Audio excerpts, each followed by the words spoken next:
Yes.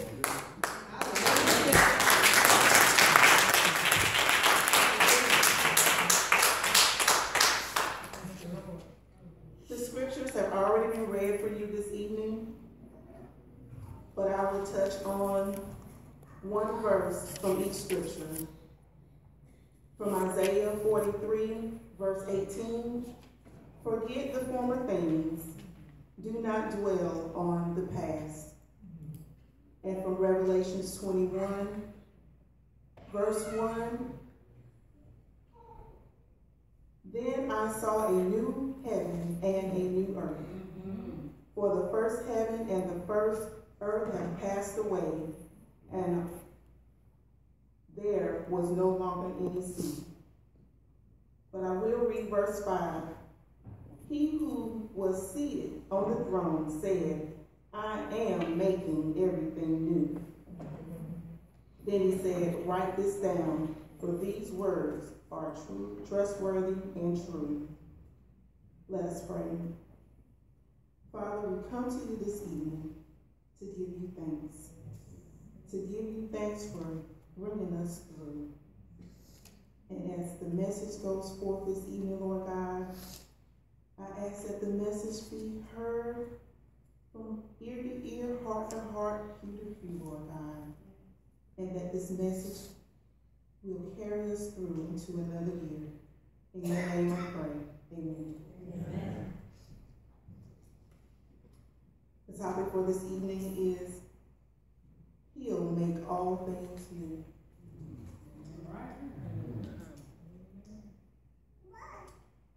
Y'all know it's almost over.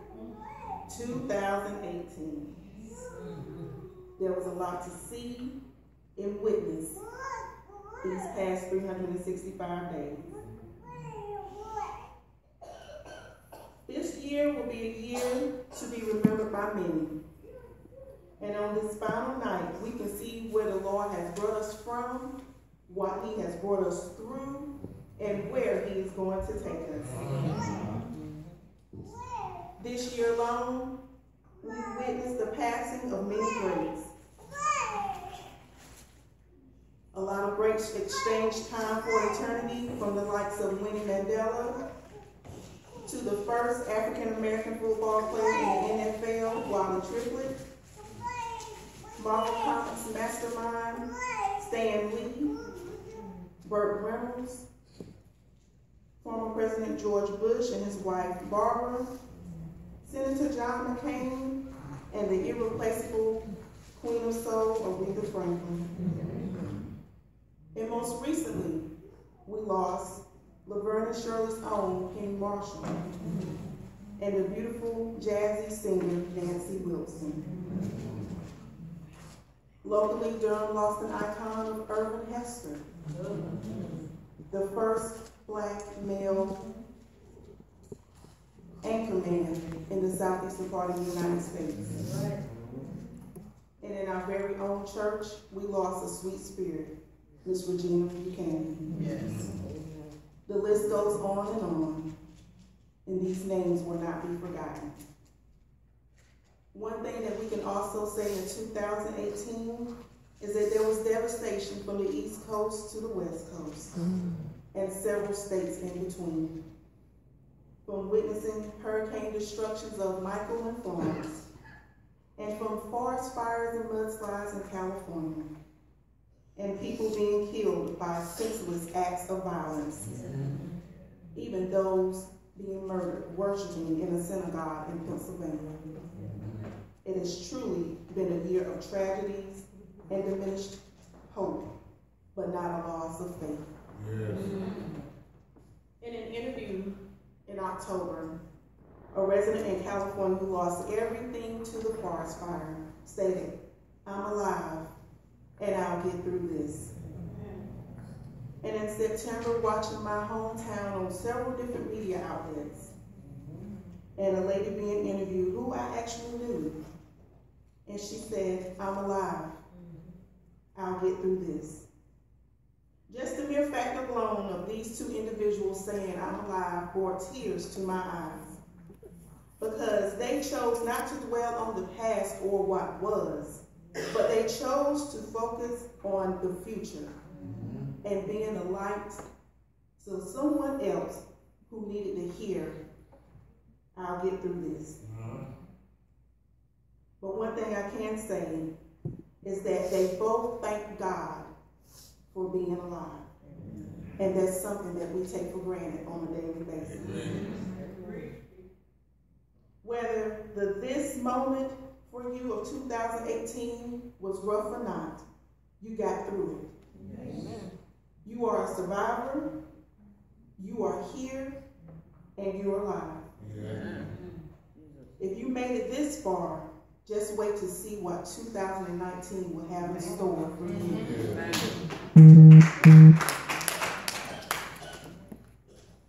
In Psalm 46, verse 1, it states, God is our refuge and our strength, an ever-present help in trouble. In every situation that each and every one of us faced in 2018, it was the strength that we did not recognize that we had got us through. Situations put us on a natural high, and some situations put us in a place of shock and awe. All of them were designed to keep us in the continuous presence of God by placing all of our faith in Him. And as it says, you just have to have faith the size of a mustard seed. You can make it. And while at the same time, we receive new grace and mercy every single day. Now, who wouldn't serve a God like that? Amen. In Revelations 21, it speaks on defeat. And by stating in verse 4 that old things have passed away.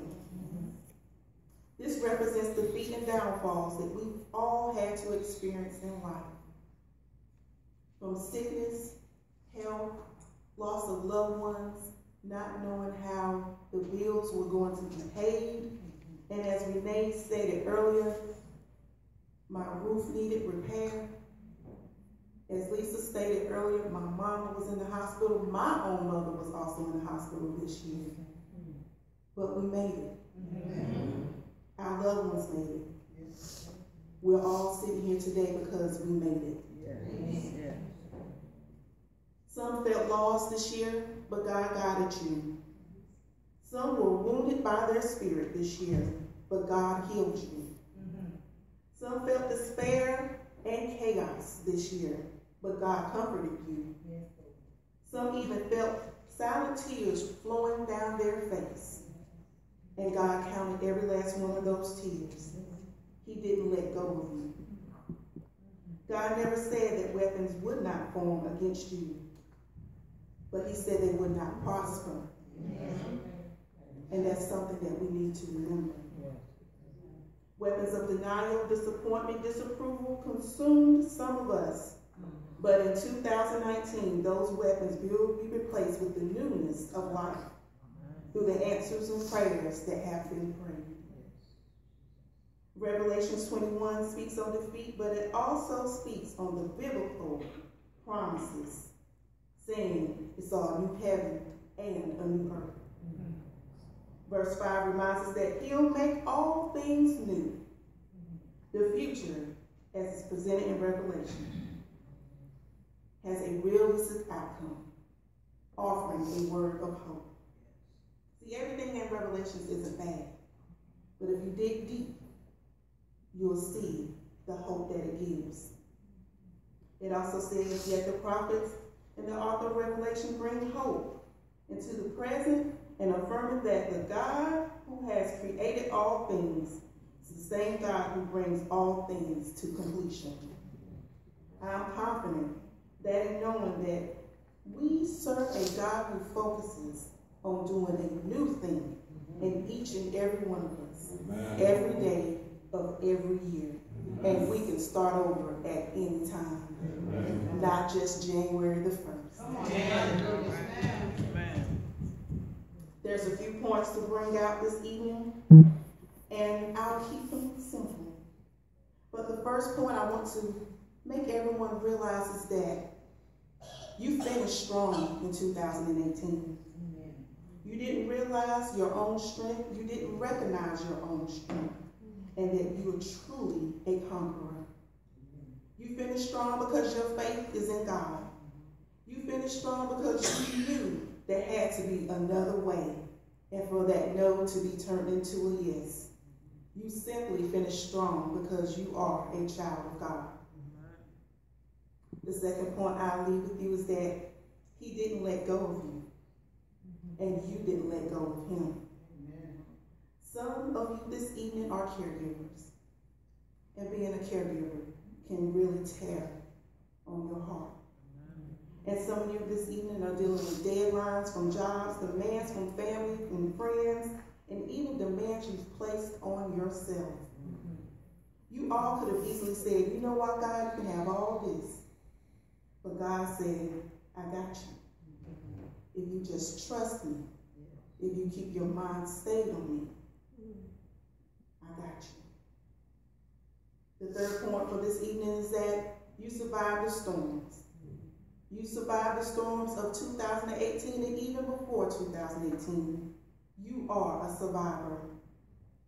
The shortcomings, the rejections, the disappointments, the car trouble, the doctor bills, the light bill, the water bill, even the gas bill, you survived. Even how you were going to put gas in your car just to make it to work. You survived. You may have worried, and some of those old troubles and struggles from previous years may have creeped up, but you made it. Yes. You are about to embark on a new year that you've never seen before. Give God a chance. You are about to experience and witness new blessings and testimonies and answers to prayers. God has already made all things new for you in 2019 and beyond, so just trust him. I read a quote recently, and it stated, do not cling to a mistake just because you spent a lot of time making it. But what I wish the author would have said is, don't cling to the mistake just because you spent a lot of time making it. Let go of the mistake because of your faith in God and his forgiveness. Amen. Isaiah 43 and 18 and 19 says, forget the former things. Do not dwell on the past. See, I am doing a new thing. Now it springs up. Do you not perceive it? I'm making a way in the wilderness and the streams in the wasteland. So in 2019, pay attention to God and notice what he's doing for you. Notice the new way he's trying to pave for you. Give God a chance. God's grace has sustained all of us this year, and it will sustain us for years to come. Increase your prayer life. Talk with God daily. He already knows about your troubles. He's just waiting to have a conversation with you. Give God a chance. You made it. And that's a lot to be thankful for.